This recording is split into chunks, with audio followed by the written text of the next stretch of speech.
म्हणून सांगा तुम्हाला काही काही माणसं. 2 मित्र जांभळीच्या झाडाखाली झोपले होते, जांभळीच्या झाडाखाली. आणि तितक्यात काय झालं, एक जांभळ एक जणाच्या इथं पडलं. असं झोपलं तर इथं पडलं. ते बाजूला झोपलं होतं का, त्याला असा हात हानी, असा हात हाना का उठके काम सांगणार कुठून काय काय ते जांभळ आणि ढकल म्हणायचे. ही इथून जांभळ तोंडात टाक. ते म्हणला भल्या म्हणचा अर्धा तास झाला म्हणला कुत्र खबर टाकले त्याला का हानी नाही म्हणला. तू जांभळ कवर आजच्या लोकांची भेट झाल्यावर काय उपयोग असे आपल्याला.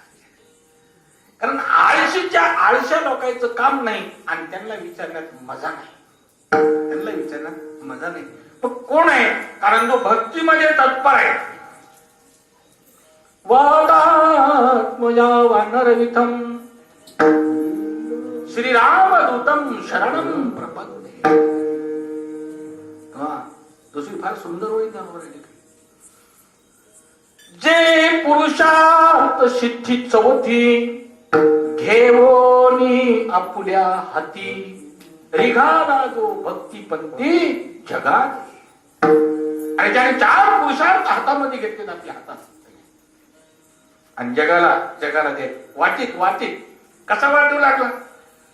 सेवितो हरसा वाटे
आणि घ्यारे होऊ नका रानभरी. अरे आम्ही फुकट देत वाटत फिरतोय ना, ती ताकद ज्यांच्याकडे आहे.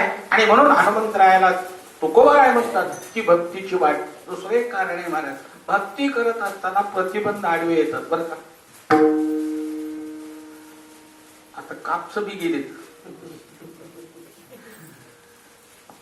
काय झालंय, पहिलं कोरोनानं माणसं घरात बसविली आणि जे मागून सुरू झालं ह्यानं कापस घातले, सोयाबीन घातल्या आणि आता एकूण हरभरे ते लोक थापटून बसले की जी होतो.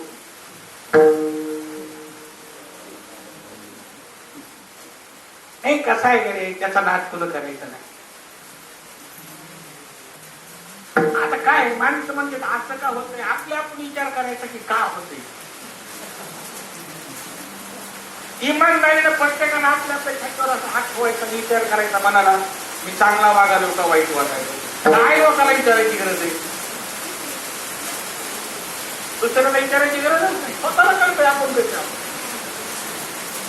आणि म्हणून काय एखादं वर्ष असतंय असं, पण आता या वर्षी एकच विचार करायचा, किती कमी घेणं ना दिलं मुद्दा तोटा झाला तरी हरकत नाही. मुदल पुन्हा कमीच आहे, पण जीवन वाचलं पाहिजे.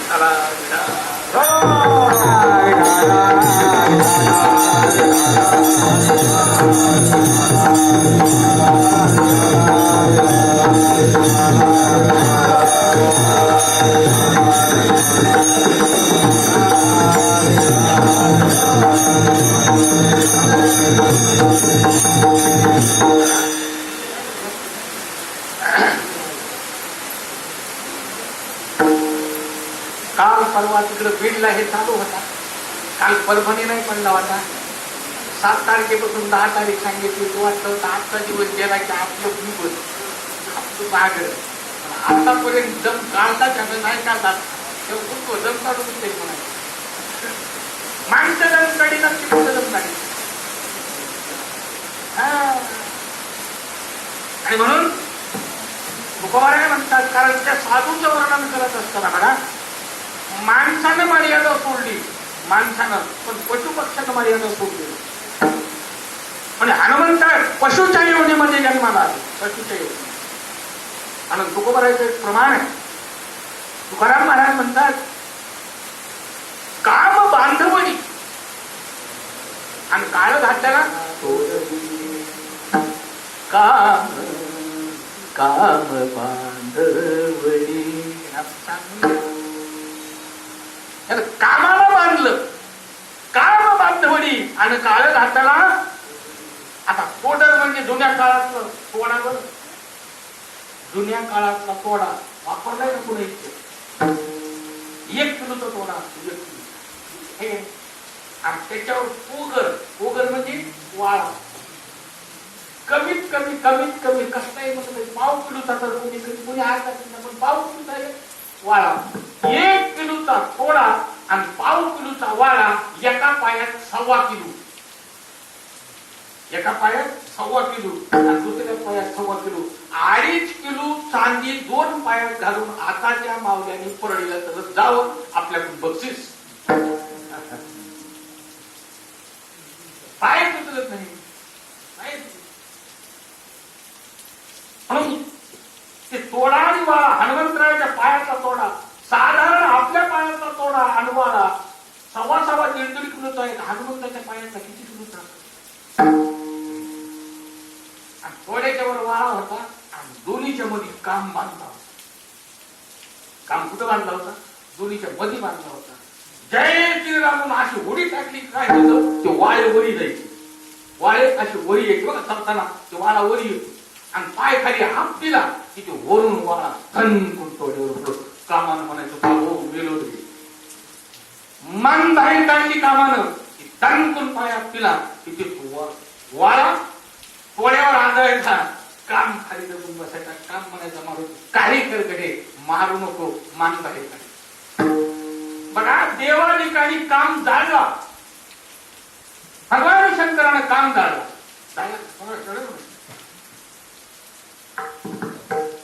देवानं काम जाळला, पण संतानं काम जाळला नाही, बांधला. ही ताकद आहे. बांधणं सोपं आहे, मार का बैल बांधणं सोपं आहे. पण शेतकरी विचारी महाराज बरी मोठी येसन घालते नाका. त्याला माहिती आपली येसन एका नाकात घातली आणि एकदा 1 झटका हल्ला किती मार्क जाणार. येसन धरली की तसं कामाची व्यसन हनुमंतराला माहित होती कुठं आहे. पण कामाची नाही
कामाची नाही त्याचे क्रोधाची कैसा त्याचे कैचे भांडणारे.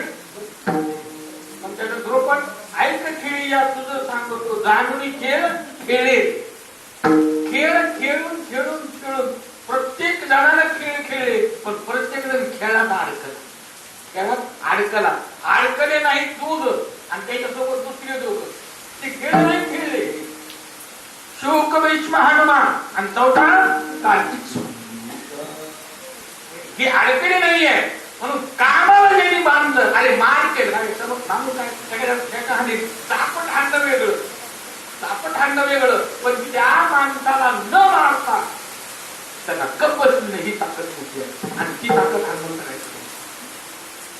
हनुमंतरायकडे होती जमाना गेल्यावर दणके येत होते दिले गे दणके नाही गेले जमाना गेल्यावर दणके येत होते पण बैल तेवढं जमलं तर जमून गेले ताकद होती म्हणून हनुमंतरायाची भक्ती कोणाला करता हनुमंतरायाची भक्ती बघा ज्यावेळी सीता आईला वाल्मिक मुनीच्या आश्रमात जायचं होतं ना शेवटी दोघं जणांचं संभाषण आहे परीट उगन आव्हान आहे रामायणामध्ये आपल्या वाल्मिकी भावार्थ रामायणामध्ये शब्द आलाय परीट पण जे मूळ जे रामायणाचा महर्षी वाल्मिकी रामायण त्या रामायणामध्ये पर्यटनाचा कुठं उल्लेख केला नाही उगं नाव निमित्ताचा त्यांनी केला असेल प्राणी उगं निमित्त म्हणून तो परीट आहे असं नाहीये दोघांचा विचार झाला होता चांदणी रात्र होती चैत्र महिना चालू होता पाडवा होऊन गेला होता आणि अशा वेळी संध्याकाळच्या वेळी चंद्र माथ्यावर आला असताना सीता आई प्रभू रामचंद्र त्यांच्या बागेमध्ये फिरत होते बाग फुलाफळानं बहरलेली होती आणि बागेत एका ठिकाणी बसले आणि त्यावेळेस प्रभू रामचंद्र म्हणत होते सीते तुझं घर म्हणजे तुझा बाप चांगला तू मोठ्या घरची आहे मी तुझी हौस काही करू शकलो नाही 14 वर्षाचा वनवास रावणाच्या ताब्यात करायची आता तिकून आलो आपण विजय झालो मी राजा झालो तू राणी आहे काय इच्छा आहे तुझ्या मनाला सांग मी तुझं पुरवतो पूर्ण करतो इच्छा तुझी काही सांग सीताईनं फार सुंदर उत्तर दिलं प्रभू तुम्ही रघुवंश शकते रघुकुंडवीत सदा केली आई प्राण जाई परिवचन जाई हे तुमचं मला माहिती आहे मग एक सांगा माझ्या मनाला असं वाटतंय आता मला 3 महिने झाले काय ताईनं सांगितलं मला 3 महिने झाले तुम्ही बरोबर आहे आणि माझ्या डोहायला लागले मला आईशे डोहळे माझी मानसी आणि जावे वाटते ऋषी आश्रमास प्रभू मला ऋषीच्या आश्रमामध्ये घेऊन आला कारण माझ्या गर्भाला ते संस्कार लागावे माझी मुलं चांगली व्हावे आणि म्हणून मला इथं राहायचं नाही आहे एकांत त्या ठिकाणी भजन चिंतन करीत साधू संतांच्या संगतीमध्ये राहून ही माझी इच्छा आहे कधी नेऊन घालतात प्रभूने सांगितलं कधी उद्या आणले की दुसऱ्या दिवशी परीट बोलला सभा घेतली आणि प्रभू रामचंद्राला सीताईला नेऊन घातलं पण ही गोष्ट ज्यावेळेस घडणार होती ना त्यावेळेस प्रभू रामचंद्राला माहित होतं जोपर्यंत मारून येतोय तोपर्यंत सीतेला नेऊन घालता येत नाही जोपर्यंत मारुती आपल्या जवळ ना तोपर्यंत सीतेला वनवासात शक्यच नाहीये मारुतीला काय करावं लागेल मारुतीला काही सांगायचं हनुमंतरायामध्ये नाही आई साहेबांची सेवा करणार मी कुठंच जाणार नाही शेवटी सीताईला सांगावं लागलं सीताईने हनुमंतरायाला जवळून बोलवून घेतलं डोक्यावर हात फिरवला आणि सांगितलं मारुती बघ ते आपल्या बागातून मी केळीचे काय आणल्यात खाणे आणल्यात इतक्या सुंदर इतक्या गोड आहेत ना आणि मला असं वाटतंय की अंजीने आई साहेबाला खायला द्यायला पुन्हा द्याव्या अंजीने आईला खायला द्याव्यात ही माझी आज्ञा आहे मला एक काम करणार हे केळ सगळे घे आणि जात्या पर्वतावर ऋषमुखावर आणि अंजीने आईला हे केळ खाऊ घाल 8 दिवस त्यांच्याजवळ राहा त्यांची सेवा कर आणि मग परत ये हनुमंतराय म्हणजे आई ते नवीन गेट ठरलाय का तुझं जास्त सीताईने सांगितलं नाही माणूस अरे जशी मी तुझी आई ना तशी अंजनी तुझी आईच आहे ना आईची सेवा ती आईची सेवा करायला म्हणून केळाचे गजन दिले बांधून फण्या ऋषभ पर्वतावर पाठवलं आणि दुसरी दिवशी ही बया वनवासाला दिली हनुमंतराय तिकून आले परत प्रभू रामचंद्राच्या समोर डोकं आपटून घेतलं शेवटी हनुमंतरायाला कळलं त्याला हनुमंतरायाने वेश बदलला आणि भरत असं गडगम बालक रूप धारण केलं आणि तिथं जाऊन सीताईची सेवा वाल्मिकाच्या आश्रमात जाऊन वाल्मिक मुनीने ओळखलं. वाल्मिकाच्या पायात डोकं ठेवलं आणि सांगितलं, हनुमंताने माझी शपथ आहे तुम्हाला, तुम्ही माझं नाव उघड करू नका, मला सेवा करू द्यायचं. आणि एक सेवा हाच दारावंता, इतकी सेवा ज्याच्या जीवनामध्ये घडली ना त्याला भक्ती म्हणतात महाराज. आणि म्हणून तू म्हणाल होतं काय भक्तीच्या वाटा आणि मद रावाया सुबटा. काय भक्तीची वाट आहे मारुती ती आम्हाला सांग बरं. नुसती भक्तीच केली का नाही? बघा काही काही माणसांकडे एक गुण असतो, दुसरा गुण नसतो. आणि मग त्याला नुसती भक्तीच केली का नाही? भक्ती करत असताना भक्तीमध्ये परिपक्वता काय लागते ते सुद्धा तुमच्याकडे मागवण्याच्या तिसरी करतात.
स्वामी काजे तू सादर, तुम्ही सूर आहात आणि धीर आहात. काही माणसांकडे गुण असतो बरं का, मला तुम्हाला सांगतो, ताकद आहे, ताकद आहे, पण ती उपयोगाला येईल.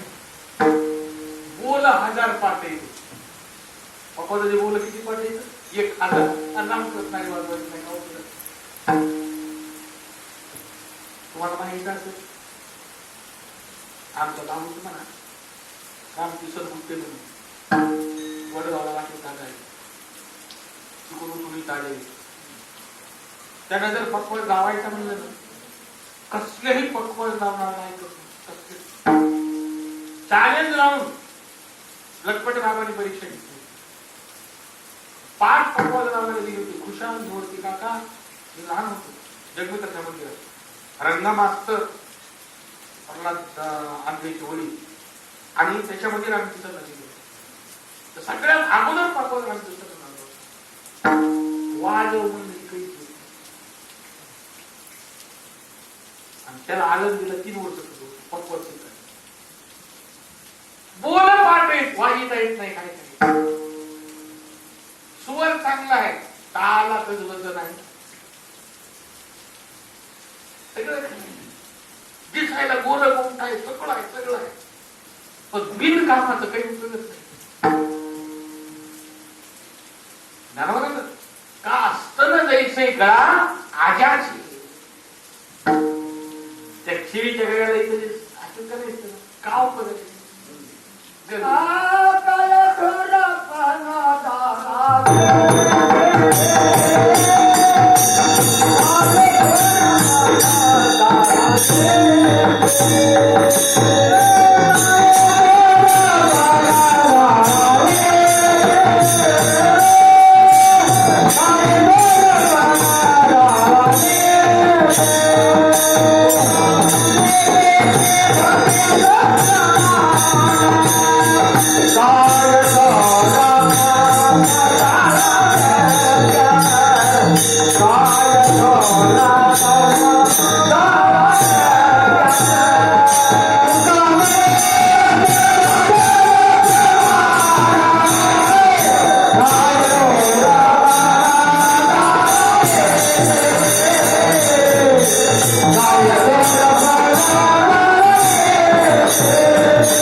ते लहान आता कुस्त्याचे फड तेवढे राहिले नाहीत म्हणा.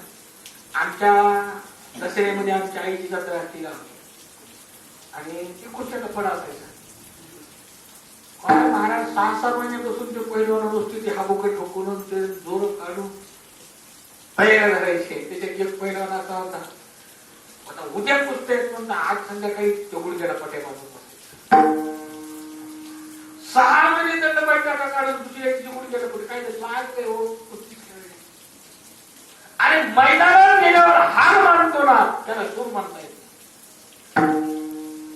नुसती बंदूक खांद्यावर घेऊन कशाला तुम्ही बंदुकीची गोळी चलवता आली पाहिजे तर बंदूक हातात देण्याला किंमत आहे. दिसतंय सूर पण धीर नाही. हे एवढी जी मारायची का नाही पट पट पट ती तटत नाही म्हणून मारायची. आणि परत कॉटवरला इकडलं एक मिळेल इकडलं एक मिळेल मधलं मनानंद घाल पडायची. निर्गुण महाराजाला अटॅकच आला. त्यांच्या शेजारचं मिळेल इकडचं मिळेल इकडचं निर्गुण महाराज खूप झाले. आणि का भीती आता तुम्हाला आमच्या गावात सरपंच आमच्या गावात योगविराज सरपंच काय बॉडी माणसाची त्या काय त्याची कुठला रोग नाही महाराज. कुठं बिहूनच मिळ. आणि त्याचे भाऊ पाटील म्हणून 85 वर्षाची शुगर बीपी तेव्हा वाचून आले. गेलं की गेलं. मग काय त्या संसाराला गेलं गेलं परमार्थाला गेलं गेलं आणि कोरोनाला गेलं खाला. मग भ्यायचंच नाही. धटपणा करायचा सगळ्यात तो धटपणा येणार. काय करायचं तर त्याच्यासाठी ती धीर शूर आणि धीर हा जो धटपणा आहे ना. तुम्ही जरी तुमच्या अंगात ताकद जरी नसली तर धटपणा असला तर ऑटोमॅटिक ताकद उभी राहते. पण हनुमंतराय कसे तर शूर तर आहेतच आहे पण धड सुद्धा एवढे मोठे आहेत. किती धटपणा केला मला सगळ्यांना माहिती आहे. दुसऱ्याच्या बायकोचा जाऊन विचारावं की तुझ्या नवऱ्याचं मरण कुठे सांग. किती धीटपणा एका राजे